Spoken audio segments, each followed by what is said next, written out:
Ya, kali ini kita akan membahas mengenai medan listrik. Terutama kita bahas divergensi dan curl. Kita tidak membahas medan listrik secara keseluruhan karena pembahasan medan listrik ini sudah ada di folder fisika dasar. Silakan masuk ke folder fisika dasar untuk mempelajari pembahasan medan listrik, definisi dan perhitungannya.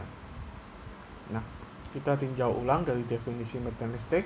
Dia adalah gaya listrik yang dialami oleh sebuah muatan uji dibagi dengan besarnya muatan uji tersebut, gitu kan.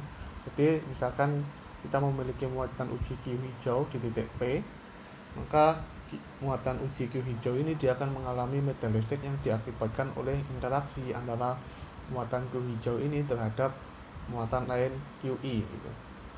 Sehingga kita bisa definisikan medan listriknya dan tidak lain adalah besarnya gaya yang dialami oleh muatan Q hijau ini di titik P dibagi dengan muatan Q hijau itu, dimana ini R itu dia adalah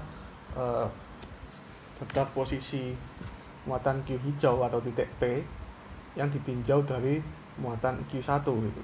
Jadi dia adalah selisih vektor dari P dikurangi dengan R1 gitu.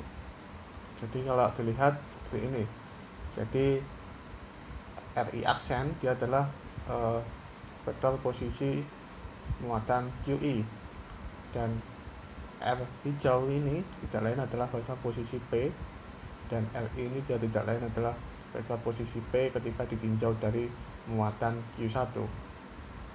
Nah, apabila muatan Q1 ini dia adalah kontinu, sehingga kita bisa bentuk medan listrik di titik P yang berjarak R ini kan dia sebagai integral terhadap muatan dq. Ini misalkan ini muatan kontinu dq gitu. Nah, dq ini dia adalah seperti di fisika dasar kita tahu bahwa dq tidak lain adalah rapat muatan dikalikan dengan volume atau panjang atau luas tergantung rapat muatannya. Dan rapat muatan ini adalah fungsi dari R aksen. Maksudnya apa? R aksen adalah fungsi dari jarak dari pusat ke muatannya gitu.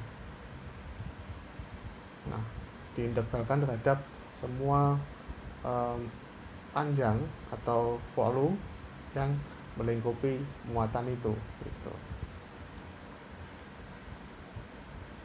Nah, jadi kita tahu bahwa muatan total itu dia adalah integral di seluruh volume dari rapat muatan terhadap volume gitu kan, volume muatan itu. Nah, ketika kita melihat partikel titik, kita tahu bahwa partikel titik itu dia adalah sebuah titik kan, dia nol dimensi, dia tidak memiliki volume. Nah, bagaimana cara kita mengetahui rapat muatan dari partikel titik? Nah, kita kenal fungsi delta Dirac, delta R dikurangi R aksen, dia tidak lain akan sama dengan tak hingga di R sama dengan R aksen dan 0 di lainnya gitu kan.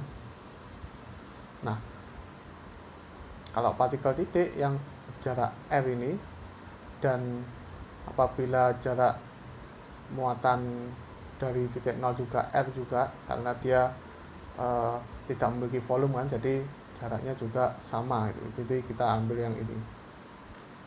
Nah, kita tahu dari sifat fungsi delta bahwa integral dari delta R dikurangi R aksen dv dia adalah 1, dan ketika ada fungsi dia akan mencuplik fungsi tersebut. Misalkan ini diintegralkan terhadap R aksen dv aksen, kita mencuplik fungsi tersebut dan mengambilnya ke sini gitu. Nah, jadi fungsi delta Dirac itu sifatnya mencuplik.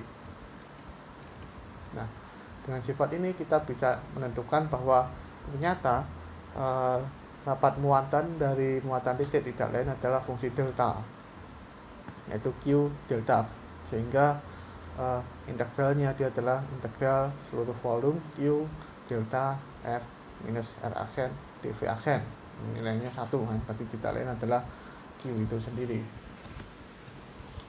Nah, sekarang kita tinjau divergensi dari medan listrik. Jadi kita memiliki medan listrik di jarak R hijau dalam bentuk integral seperti ini. Nah, ketika kita mencari divergensinya, kita perlu divergensinya kan yang ada di dalam integral ini. Kita memiliki definisi bahwa divergensi itu dia menunjukkan penyebaran medan vektor pada suatu titik tertentu, gitu kan. Jadi, misalkan untuk membayangkan seperti ini, apabila divergensinya negatif, medan vektor dia akan mengarah ke dalam atau ke suatu titik tertentu kan, dia medan vektornya konvergen. Sedangkan apabila divergensinya positif, maka medan vektornya akan menyebar divergen. Apabila divergensinya 0, maka medan vektor tersebut akan konstan. Nah, sehingga kita memiliki divergensi medan listrik seperti ini karena yang mengandung, kita kan dari definisi divergensi itu adalah penyebaran medan vektor pada suatu titik tertentu. Kuncinya di situ. Artinya kita divergensikan pada suatu titik R ini, bukan di R aksen, sehingga yang perlu kita divergensikan yang daerah ini. Gitu. Karena R aksen itu kan dia adalah bagian dari muatan, sedangkan kita belum tentu yang titik yang kita acu ini adalah di bagian muatan, bisa jadi di titik sembarang dimanapun. Gitu.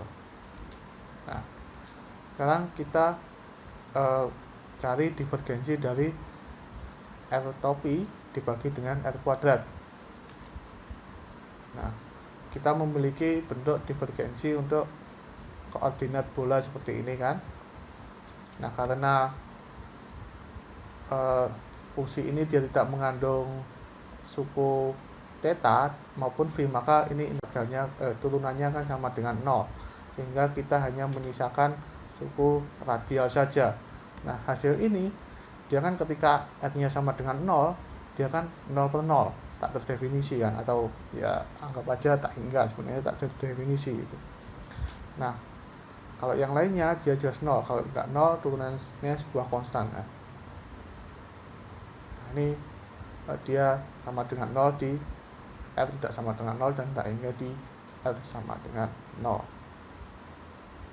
Nah, ini tidak lain adalah definisi dari fungsi delta Dirac dikalikan sebuah konstanta, karena ya ini dikalikan sebuah konstanta kan tetap hasilnya tetap seperti ini. Nah, gimana cara kita mencari konstanta tersebut?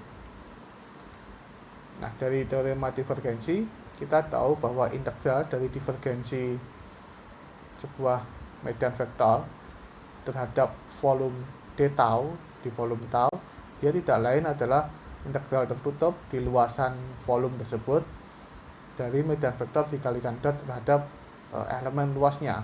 Itu kan yang kita kenal mengenai teorema divergensi, atau terkadang disebut dengan teorema Gauss. Nah, karena kita meninjau dalam koordinat bola, sehingga kita ambil koordinat bola ini kan, dimana volumenya dia adalah seperti ini.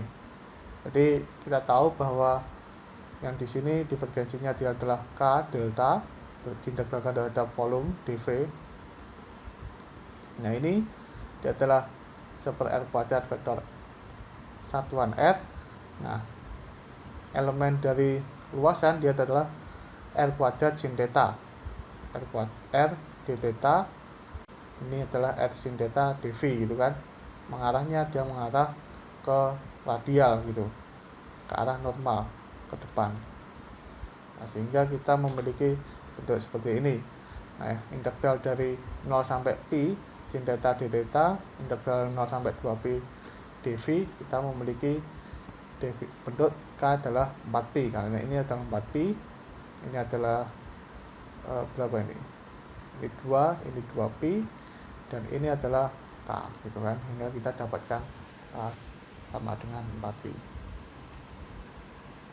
Sehingga kita bisa dapatkan bahwa delta dari R per R kuadrat adalah 4pi delta R.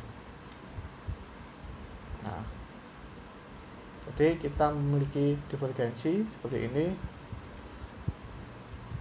Kalau Kalau kita tadi kan divergensinya terhadap R hijau, kita divergensikan terhadap R frak ini, mana R frak adalah R hijau dikurangi R aksen, sehingga kita ganti divergensinya menjadi seperti ini. Nah, ini kan fungsi delta yang dikalikan juga dengan sebuah fungsi rho ditegalkan terhadap dv. Artinya apa? Artinya dia mencuplik fungsi rho ini di R hijau nanti. Jadi kita dapatkan seperti ini, bahwa dia 4 ringnya nyoret, dan ini fungsi deltanya menyuplik rho di R gitu. Artinya apa? Artinya divergensi dari medan listrik di suatu arah R gitu kan, sama dengan rapat muatan di dalam volume yang dibentuk oleh R. Jadi volume yang dibentuk yang sebelumnya rho ini adalah sebagai fungsi dari R aksen di dalam jarak dari muatan. Nah, ini sekarang enggak, sekarang yang berada di posisi R gitu. Jadi rho di posisi R, di posisi P yang kita tinjau gitu. Jadi mengubah pandangan, jadi dia di dalam volume yang dibentuk oleh R gitu. Nah, ini disebut dengan hukum Gauss bentuk diferensial. Nah, dengan teorema divergensi lagi kita bisa lakukan integrasi. Integral dari rho dv tidak lain adalah muatan di dalam volume gitu kan. Integral rho dv tidak lain adalah muatan di dalam volume. Di dalam volume apa? Volume dari volume dari titik P itu sendiri. Nah, ini disebut dengan hukum Gauss bentuk integral. Nah, kita pernah menurunkan hukum Gauss bentuk integral ini melalui flux di folder fisika dasar ya. Jadi silakan kembali ke folder fisika dasar kalau ingin menunjukkan hukum Gauss bentuk integral dengan menggunakan flux. Nah, sebenarnya ini juga kita membahas flux cuma secara tersirat. Nah, artinya jumlah flux, dan ini adalah flux kan, yang menembus permukaan yang dibentuk oleh permukaan A akan sama dengan jumlah muatan di dalam permukaan tersebut. Nah, kemudian kita mencari curl dari medan listrik. Jadi kita mencari curl dari Stokes seperti ini kan, bahwa integral curl V dA di luasan A itu tidak lain adalah integral tertutup di lintasan A itu V dL. Jadi kita memiliki bentuk seperti ini apabila V ini diganti dengan medan listrik. Nah, untuk mengimplikasikannya seperti ini. Jadi integral curl V dA dia tidak lain adalah luasan yang dibentuk oleh permukaan tertutup A ini. Ini permukaan luasan ya, bukan permukaan seperti di hukum Gauss volume. Ini luasan 2 dimensi. Nah, ini curl dari dA ini integral luasannya sama dengan lintasannya, panjang lintasannya gitu. Nah, gitu. Jadi ini adalah prinsip dari teorema Stokes. Nah, tentu saja kalau dia misalkan tertutup kan, jadi misalkan dia berada di titik biru ini, ketika dia melakukan lewat dan seterusnya sampai kembali ke titik biru lagi. Medan listrik itu kan dia hanya bergantung pada posisinya, bergantung pada R aja. Dia nggak bergantung pada